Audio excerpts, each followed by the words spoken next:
Hello students, I am Pooja and welcome back to our YouTube channel. Today I am presenting you fourth video of your video lecture series of this subject, Introduction to International Relations, Theories, Concepts and Debates. Okay, as you all know that we have discussed Unit 1 and Unit 2 in two parts because it contains 6 chapters. Okay, 3 videos have been already uploaded. तो अगर आपने इन videos को नहीं देखा है, make sure आप इन videos को देखें because these are very important and very correctly explained. ठीक है, तो अगर आप DU सोल, रेगुलर, NCWEB या फिर किसी भी यूनिवर्सिटी से हैं जिसमें ये सब्जेक्ट है, this video is important for you because today we are going to discuss Unit 3 which is concepts which are used in international politics, in international relations. As you all know that there are 4 main type of concepts which are used in order to make a international relation and international politics. First is your power. The power a nation excludes. Second is your sovereignty. Sovereignty is the power of a nation to govern itself. Third is your empire. Empire is here described as a nation as a whole. How does it represent? कैसे एक nation अपने आप को international level पर represent करता है as an empire, कितनी वो पावर रखता है वहाँ पर. ठीक है. Fourth is your international order. International order के अंदर कहाँ पर एक नेशन स्टैंड करता है. This is what we are going to study in Unit 3. So without wasting any time let us start with the video. Let us start with the Unit 3, that is your concepts. Yes, introduction. The study of international relation is undertaken to understand politics. देखो, international relations को as a whole subject माना गया है जहाँ पर आप political, economical, social relationships जो exist करती हैं nations के बीच में वो आप study करते हो. ठीक है. This field of study involves several key concepts that aid comprehending global politics. कुछ ऐसे key concepts हैं जो as a whole पूरे वर्ल्ड के अंदर रिकॉग्नाइज्ड है एंड पूरे वर्ल्ड की पॉलिटिक्स को रिप्रेजेंट करते हैं. This primarily include.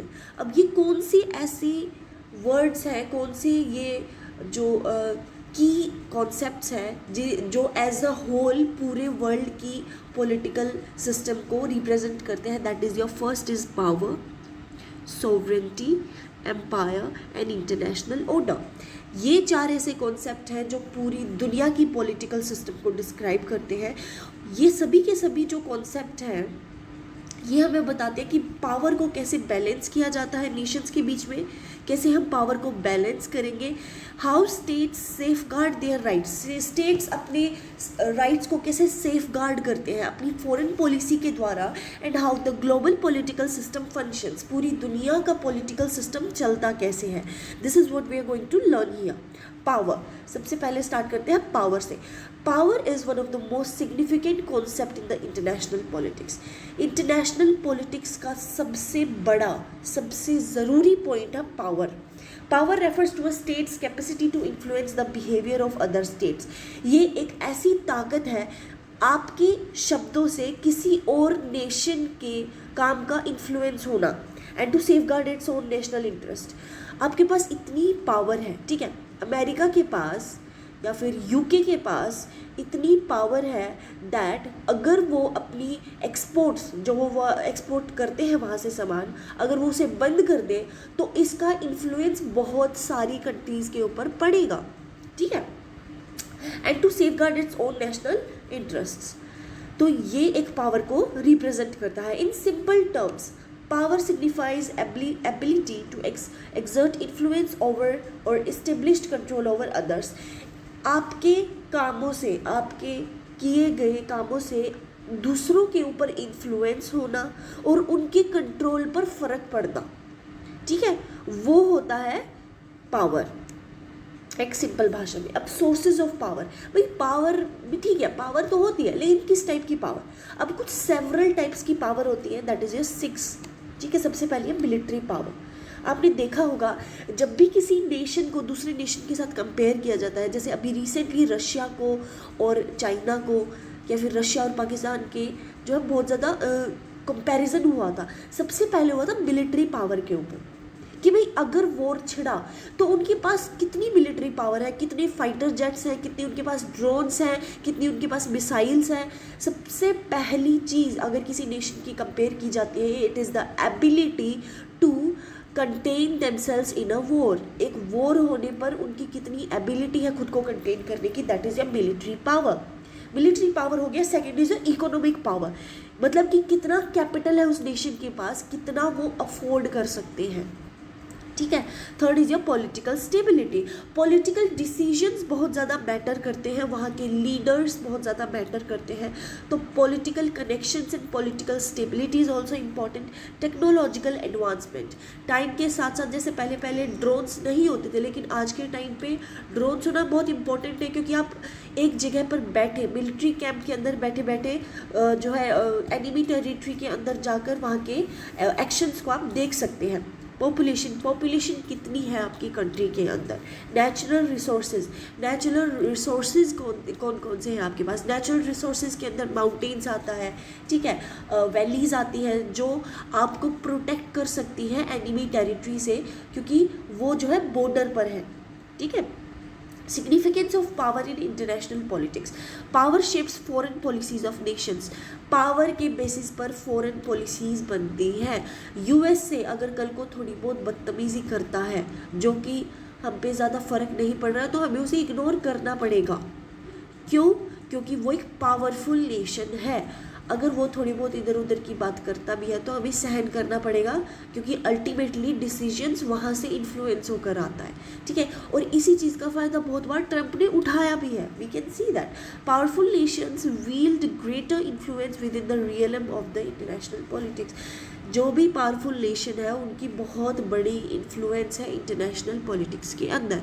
अभी हम ऑलरेडी चैप्टर्स के अंदर पढ़ चुके हैं, जिसके पास जितनी ज़्यादा पावर है वो उतना ज़्यादा डिसीजन को इन्फ्लुएंस करता है। Global decisions are frequently made based on the dynamics of the power. Global decisions dynamics of power के अकॉर्डिंग बनते हैं, ठीक है। आपने अभी मैंने बताया था थोड़े दिन पहले दैट जब कोल्ड वॉर हुआ था 1945 से 1991 तक यूएस और यूएसएसआर के बीच में, उसके अंदर इतनी ज़्यादा पावर थी दैट पूरी दुनिया के नेशंस को अपनी साइड को चुनना पड़ा। ये एक ऐसा वॉर था जहाँ पर पूरी दुनिया दो हिस्सों में बट गई थी, एक जो यूएस को सपोर्ट करते हैं और एक जो यूएसएसआर को सपोर्ट करते हैं, ठीक है।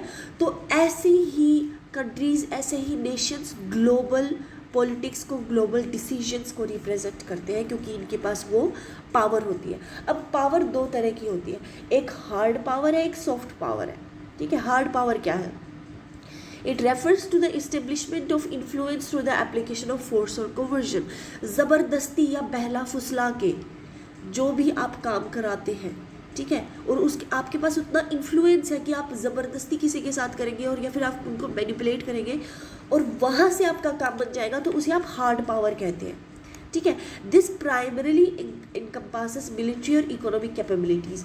इकोनॉमिक कैपेबिलिटीज़ और मिलिट्री को देखकर आप इन चीज़ों को करते हैं, ठीक है। जैसे military interventions, economic sanctions where warfare.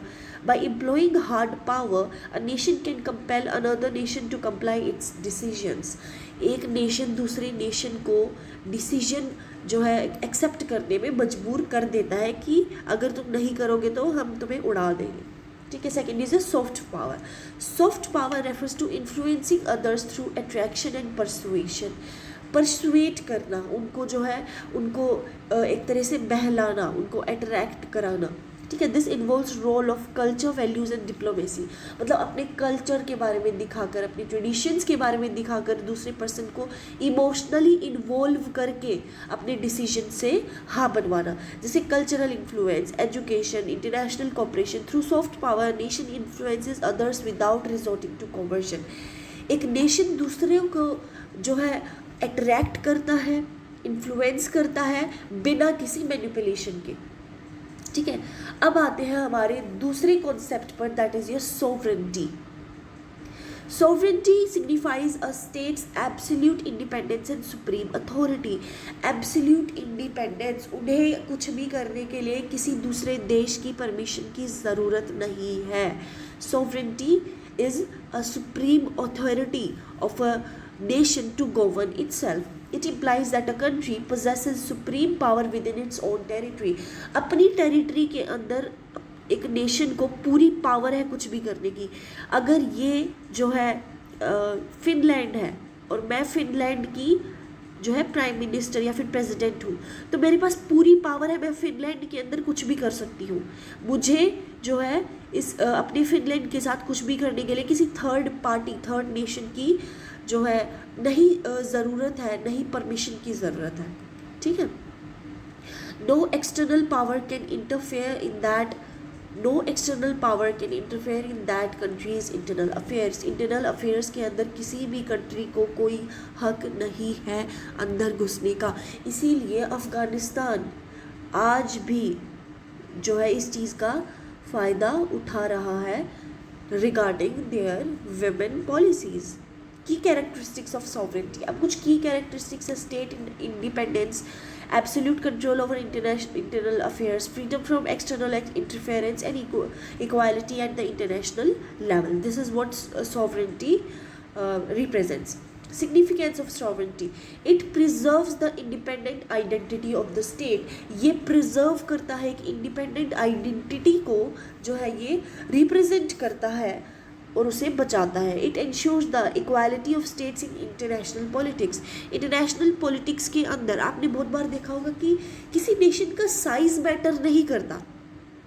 कोई बहुत बड़ा हो सकता है डायमीटर और रेडियस के अंदर, कोई बहुत छोटा हो सकता है, लेकिन वो किसी की पावर शो नहीं करता। ठीक है, फिनलैंड बहुत छोटा देश है बट उसके पास भी उतनी ही पावर है जितनी इंडिया के पास है। तो ये एक इक्वालिटी रिप्रेजेंट करता है इंटरनेशनल पॉलिटिक्स के अंदर। अब कुछ चैलेंजेस आए हैं। ठीक है, मॉडर्न टाइम में सोवरेनिटी ने कुछ ज़्यादा चैलेंजेस फेस किए हैं। First is your globalisation. Globalisation की वजह से बहुत बड़ा इम्पैक्ट पड़ा है इंटरनेशनल रिलेशंस एंड पॉलिटिक्स के अंदर। इंटरनेशनल ऑर्गेनाइजेशंस जो एक कंट्री की जीडीपी को, एक इकोनॉमिक सिस्टम को रिप्रेजेंट करती है, उनकी वजह से भी बहुत बड़ा चेंज आया है। Human rights intervention, modern politics में ह्यूमन राइट्स को बहुत बड़ा एक महत्व दिया गया है, जिसकी वजह से इंटरनेशनल पॉलिटिक्स और आईपी के अंदर, इंटरनेशनल पॉलिटिक्स के अंदर रिलेशंस के अंदर चेंज आया है। टेररिज्म, बहुत सारी कंट्रीज़ जो है अंडरग्राउंड जाकर टेररिज्म को सपोर्ट करती है, जिसकी वजह से भी बहुत बड़ा चेंज आया है। इकोनॉमिक इंटरडिपेंडेंस, काफ़ी कंट्रीज़ एक दूसरे के ऊपर इंटरडिपेंडेंट हो गई है, तो वहाँ से भी एक बहुत बड़ा चेंज आया है। इन फैक्टर्स की वजह से the absolute dependent of states is often curtailed. इन्हीं वजह से कितना भी कोई स्टेट कह लो कि हम डिपेंडेंट नहीं है, बट वो एक दूसरे पर डिपेंडेंट है, और इसीलिए इंडिपेंडेंस, एब्सोल्यूट इंडिपेंडेंस को यहाँ पर नल एंड वॉइड कहा गया है, क्योंकि कोई भी देश एब्सोल्यूटली इंडिपेंडेंस नहीं है, एब्सोल्यूटली इंडिपेंडेंट नहीं है। अब हम आते हैं हमारे थर्ड concept पर, that is your empire. An empire refers to a political system in which whole powerful state establishes control over multiple region or countries. Empire represent करता है एक ऐसा पॉलिटिकल सिस्टम जहाँ पर एक पावरफुल स्टेट जो है अपना कंट्रोल जताता है अलग अलग रीजन्स और कंट्रीज़ पर। ठीक है, जैसे चाइना है, चाइना ताइवान पर अपना कंट्रोल जमाने की पूरी कोशिश करता है। ठीक है, अपने पॉलिटिकल इन्फ्लुएंस की वजह से, अपनी इकोनॉमिक स्टेटस की वजह से एंड अपनी पावर की वजह से। ठीक है, तो ये जो है चाइना अपना एम्पावर कॉन्सेप्ट यूज़ कर रहा है। Empires were often established through the exercise of military might and political control. Characteristics of empire: a central authority, control over a vast geographical area. Central authority की भाई एक authority है, China के पास authority है, Taiwan के साथ वो कुछ भी कर सकता है। ज्योग्राफिकल एरिया, ताइवान का पूरा ज्योग्राफिकल एरिया चाइना हैंडल करेगा। Governance over diverse culture and security societies, diverse culture और सोसाइटीज़ को वो भी रिप्रेजेंट करेगा। Historical example, the Roman empire, British empire, the Mughal empire. अभी जैसे ये फर्स्ट ऑफ ऑल हम डिस्कस करेंगे रोमन एम्पायर। रोमन एम्पायर के अंदर Italy, Spain, France, Britain, Greece, Turkey, Egypt and other coastal North Africa areas, ये सभी के सभी रोमन एम्पायर, द रोमन्स जो है वो रूल करते थे। ब्रिटिश एम्पायर के अंदर India, Canada, Australia and many Caribbean Nations सभी इसके अंदर आती थी ब्रिटिश एम्पायर के अंदर। और मुगल एम्पायर के अंदर पाकिस्तान, बांग्लादेश, अफगानिस्तान एंड और भी जो है एशिया की कंट्रीज इंक्लूडेड थी मुगल एम्पायर के अंदर, ठीक है, जिनको यही रूल करते थे। Empire and nation state, there is a significant distinction between an empire and a nation state. Empire क्या करता है? Control over multiple region and ethnic groups, इसका मल्टीपल जगह पर कंट्रोल है। Governance is often exercise by an external power. External power की मतलब ये होता है कि भाई उनका एक सुप्रीम सोर्स ऑफ पावर है, किंग उनका एक है और रीजन जो है वो अलग अलग है। तो अलग रीजन की जो गवर्नेंस है वो एक्सटर्नल पावर के पास होगी, यानी कि किंग के पास होगी, ठीक है। फॉर एग्जांपल रोमन एम्पायर चल रहा है और किंग बैठा है इटली के अंदर, तो फ्रांस के अंदर जो भी डिसीजन लिया जाएगा ना वो इटली का किंग डिसाइड करेगा, ठीक है। तो फ्रांस के लिए क्या हो गया, ये एक एक्सटर्नल पावर हो गई, ठीक है। नॉन स्टेट के अंदर क्या आता है? डिफाइंड जियोग्राफिकल टेरिटरी, भाई आपको बता दिया गया कि आपकी जगह इतनी है, दिस इज योर टेरिटरी।